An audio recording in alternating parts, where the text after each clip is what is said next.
Vamos ahora a cambiar relativamente de tema.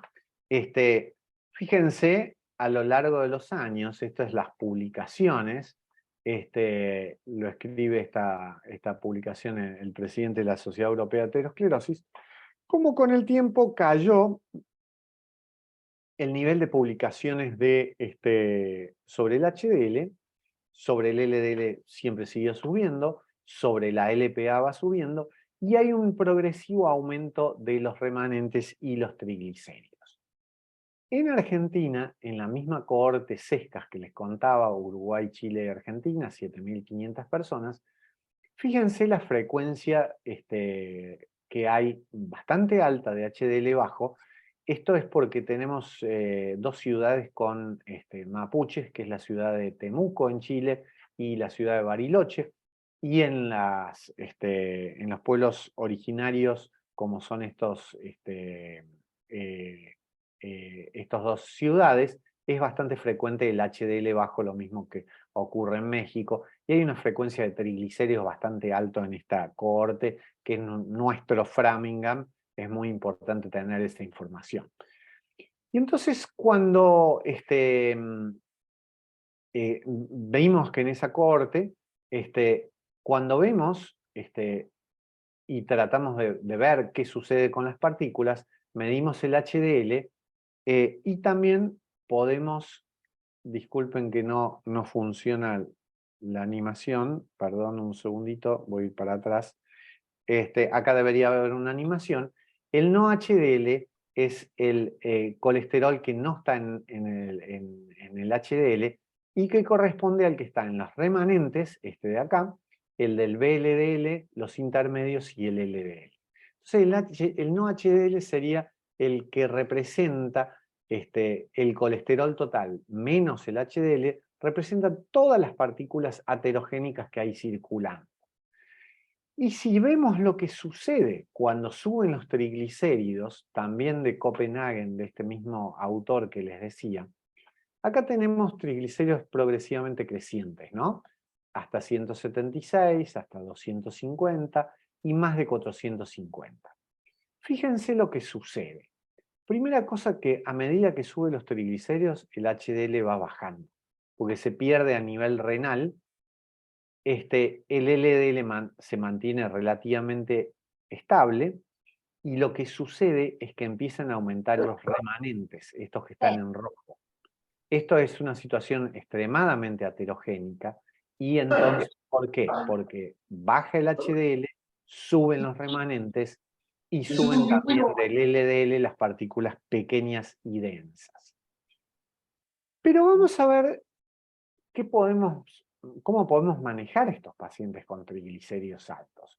Si miramos esta publicación de Cochrane, que hace metaanálisis, ellos solamente interpretaron que el metaanálisis de todos los fibratos solo bajaba alrededor de 12%. Y entonces es una reducción bastante pobre de eventos. Y posteriormente, en el British Medical Journal, se vio también que la reducción de eventos era un poco más alta, pero se borraba cuando había una estatina dada en forma concomitante al fibrato. Y ahí lo que ellos enfatizaban es que era la revolución de las estatinas. Cuando la estatina está junto con el fibrato, el efecto del fibrato no se puede ver, y por eso es tan pequeñito, apenas un 8%. Entonces, la utilización de fibratos ha ido decayendo, salvo en los casos donde necesitamos dar un tratamiento bastante agresivo. Yo tuve la suerte de poder trabajar mucho con Harris, que estudió, él era un pionero que hacía todos los estudios con el gobierno noruego sobre omega 3, era un gran exportador o Noruega de omega 3, y acá vemos lo que sucede en personas, cómo podemos manejar con omega 3 en aquellos que tienen más de 500 de triglicéridos, otra situación donde también tenderíamos a usar fibratos. Y si ustedes ven acá en las publicaciones de Harris, el Efficacy, el Trilogy, hay reducciones muy importantes que dependían de la dosis, y acá estaban usando EPA y DHA, y acá estaban usando solo EPA en pacientes con triglicéridos más de 500. La combinación parecía ser más potente en estos pacientes con triglicéridos muy, muy elevados. Y si miramos históricamente cómo se estudiaron los omega 3, este hombre fue desde Dinamarca, fue a Groenlandia, que pertenece a Dinamarca, y encontró que los esquimales, que comían una gran cantidad de grasa de ballena y de foca, tenían una tasa muy baja de eventos cardiovasculares porque la grasa que comían de ballena y de foca tenía un altísimo contenido de omega 3.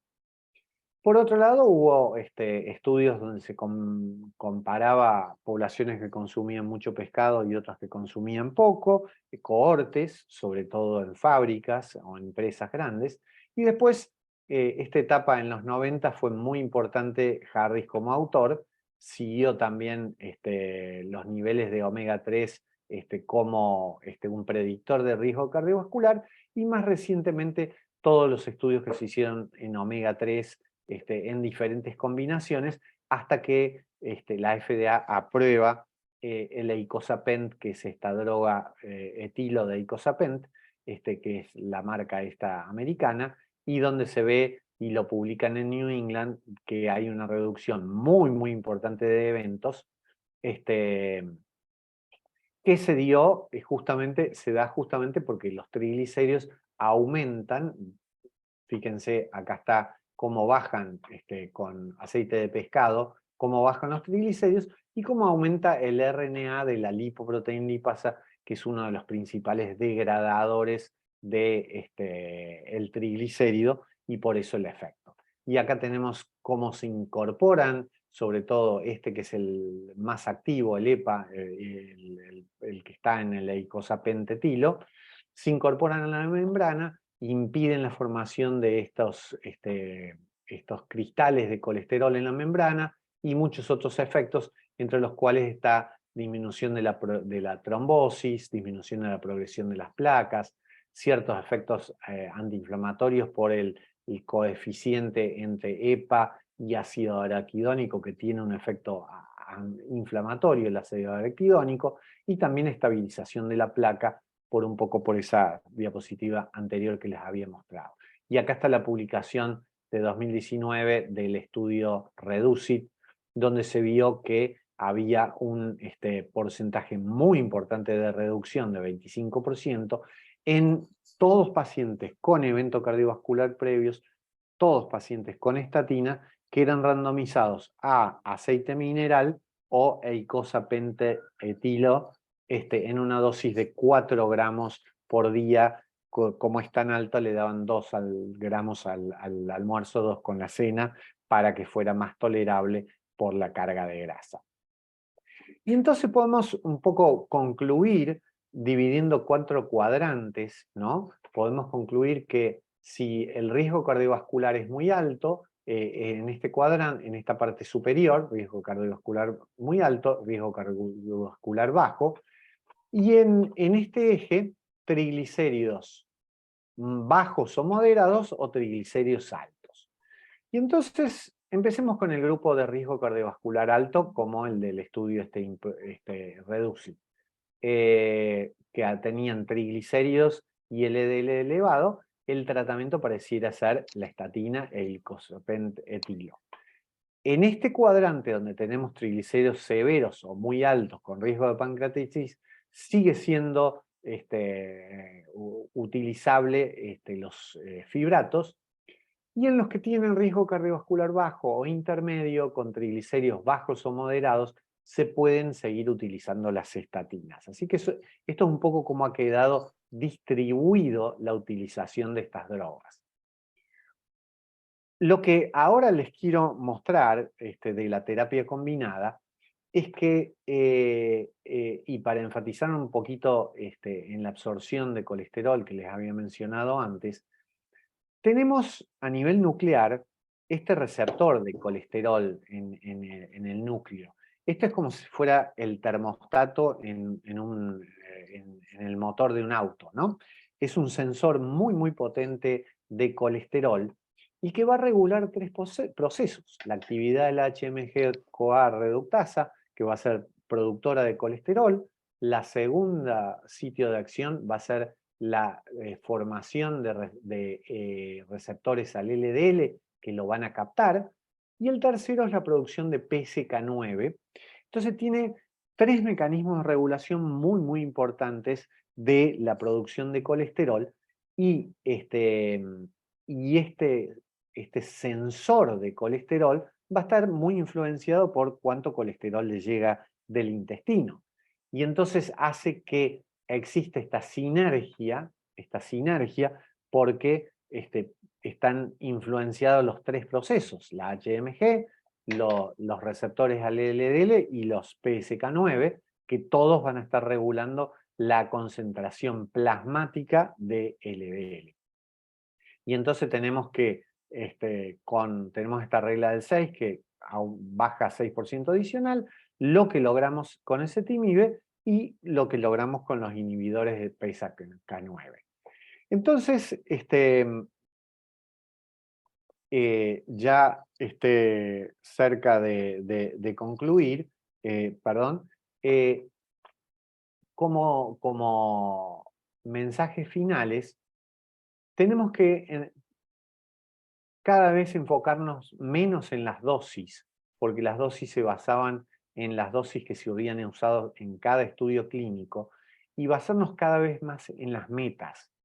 La investigación está muy poderosa de la unidad de estudios poblacionales de Oxford, se basó en metaanálisis, cohortes y estudios de randomización mendeliana.